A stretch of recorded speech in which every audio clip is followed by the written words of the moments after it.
Hello everyone, আসসালামু আলাইকুম। Welcome to BOML kitchen. আজকের ভিডিওতে দেখাতে যাচ্ছি সহজে কিভাবে ফ্রাইড রাইস তৈরি করতে পারবেন। তার আগে আপনাদেরকে অনুরোধ রইল, চ্যানেলটিকে সাবস্ক্রাইব না করে থাকলে প্লিজ চ্যানেলটিকে লাইক বাটনে ক্লিক করে সাবস্ক্রাইব করে রাখুন, পাশে থাকা বেল আইকনটি বাজিয়ে রাখুন, যাতে এই ধরনের আমার নিত্য নতুন ভিডিও পেয়ে যান। তাহলে আর কথা না বাড়িয়ে ভিডিওতে চলে যাওয়া যাক। প্রথমে অল্প কিছু চিকেন ম্যারিনেট করে নিতে হবে। 2টা কাঁচামরিচ ফালি, কিছু চিংড়ি, একটা পেঁয়াজ কুচি করে নিতে হবে।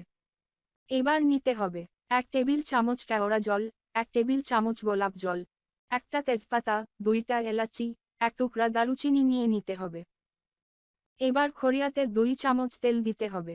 এবার পেঁয়াজ কুচিটা তেলের মধ্যে দিয়ে দিলাম।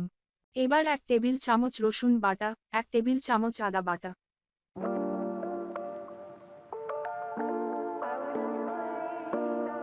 1.5 টেবিল চামচ গরম মশলার গুঁড়া, 1 টেবিল চামচ হলুদের গুঁড়া দিয়ে সামান্য একটু পানি দিয়ে একটু কষিয়ে নিব।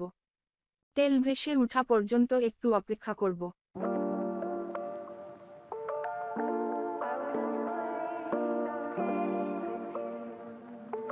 এরপর দিয়ে দিব চিংড়ি এবং ম্যারিনেট করা চিকেনগুলো, এগুলো দিয়ে একটু কষিয়ে নিব। এবার দিয়ে দিব তেজপাতা, এলাচ, দারুচিনি দিয়ে দিব। তেল ভেসে ওঠার পর সিদ্ধ হওয়ার জন্য হাফ কাপ পানি দিয়ে দিব।